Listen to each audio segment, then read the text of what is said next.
कई मामले ऐसे होते हैं जहां पर अश्लील वीडियो बनाकर, पॉर्न वीडियो बनाकर, आपके नग्न वीडियो बनाकर आपको किया जाता है ब्लैकमेल। जी हाँ, कई ऑनलाइन वेबसाइट्स हैं वो भी ब्लैकमेल करती हैं और साथ में ज़्यादातर मामले ऐसे होते हैं जहां पर रिलेशनशिप होता है, गर्लफ्रेंड बॉयफ्रेंड का रिलेशनशिप हो, या आपने किसी के साथ चैटिंग की और चैटिंग करते करते धीरे धीरे वो इंटीमेट चैटिंग में बदल जाती है, जो बातचीत है वो काफ़ी इंटीमेट हो जाती है और उसके बाद आपकी जो चैटिंग है, चाहे उसे लेकर के जो भी आपने मैसेजेस के थ्रू, व्हाट्सएप के थ्रू, फेसबुक के थ्रू या किसी अन्य माध्यम से जो बात की है उसकी रिकॉर्डिंग करके या आपके कोई फोटोग्राफ निकाल करके या वीडियो बना करके अगर किया जाता है आपको ब्लैकमेल, तो आप इसी चैनल ऑनलाइन लीगल एडवाइस के साथ जुड़े रहें।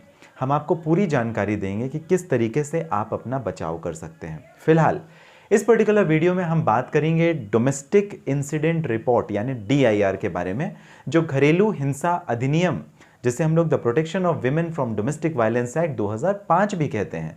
और इस कानून के अंतर्गत बताया गया है कि जो DIR रिपोर्ट है वो क्या है, कौन बना सकता है, जज के पास या मैजिस्ट्रेट के पास कैसे शिकायत दी जाएगी, किस फॉर्मेट में, इन्हीं सब तथ्यों के बारे में, जानकारी के बारे में बात करेंगे। निवेदन है, अगर आप हैं नए, आपको करना है सब्सक्राइब ऑनलाइन लीगल एडवाइस। आपने शुरुआत की है अशोक पांडे के साथ। चलिए बात करते हैं डोमेस्टिक इंसिडेंट रिपोर्ट यानी DIR के बारे में।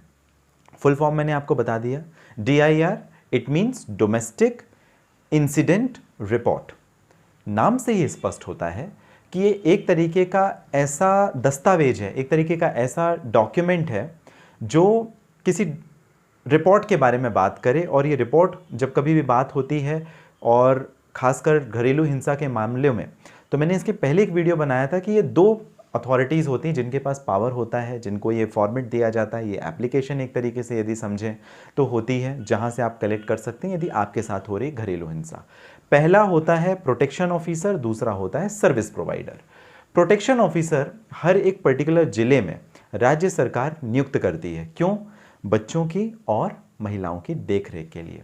और यदि महिलाओं और बच्चों के साथ किया जाता है किसी प्रकार से अन्यायपूर्ण कार्य, जैसे डोमेस्टिक वायलेंस, चाहे वो शारीरिक हो, मानसिक हो, इमोशनल या वर्बल हो, इकोनॉमिक हो, सेक्सुअल हो, किसी भी तरीके का अब्यूज़, मारपीट, वायलेंस, डावरी डिमांड यदि की जाए, तो जो प्रोटेक्शन ऑफिसर है उसके पास एक फॉर्म, एक ऑफिशियल फॉर्मेट में एक डॉक्यूमेंट मिलता है जो कि कहलाता है DIR, डोमेस्टिक इंसिडेंट्स रिपोर्ट।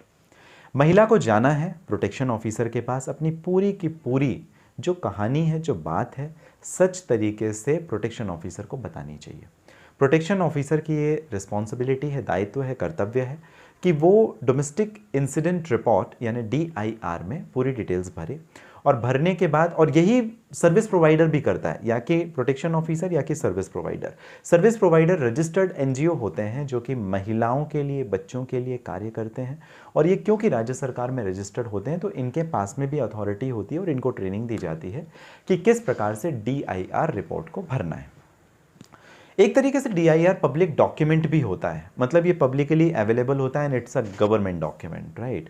ये कोई प्राइवेट डॉक्यूमेंट नहीं है कि महिला ने अपने हिसाब से भर लिया, क्योंकि ये प्रोटेक्शन ऑफिसर या रजिस्टर्ड सर्विस प्रोवाइडर या NGO भरते हैं, तो इस हिसाब से it is a public document. जब कभी भी DIR की बात होती है तो PWDVR, protection of women from domestic violence act 2005 का जो फॉर्म 1 है उसके फॉर्मेट के हिसाब से प्रोवाइड किया जाता है। फॉर्म 1 जो कानून है उसके हिसाब से DIR प्रोवाइड किया जाता है।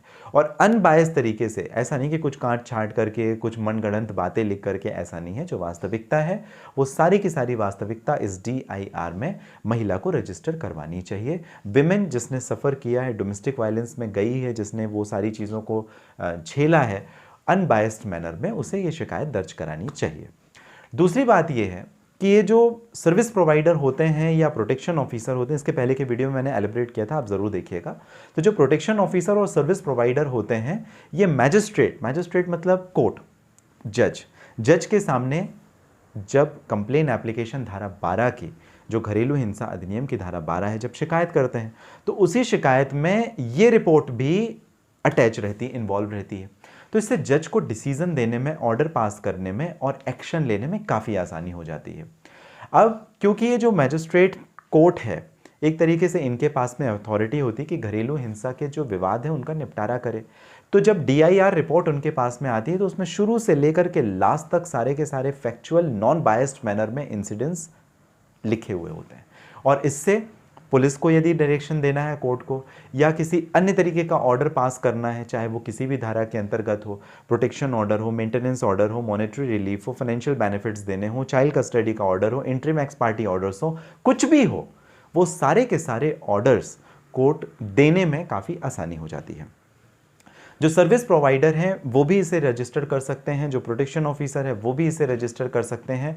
और ये जो डायरी है वो एक डायरी की कॉपी लोकल पुलिस स्टेशन में जाती है, एक डायरी की जो कॉपी होती है DIR की कॉपी होती है, डोमेस्टिक इंसिडेंट्स रिपोर्ट की कॉपी होती है, वो कोर्ट के पास में जाती है। और एक कॉपी जिस भी अथॉरिटी ने उसे बनाई है, चाहे वो प्रोटेक्शन ऑफिसर हो या सर्विस प्रोवाइडर हो, उनके पास में रहती है।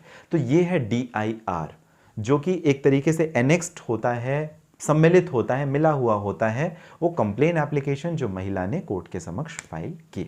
आपको जानकारी कैसी लगी संबंधित DIR रिपोर्ट से? कोई नहीं बताएगा।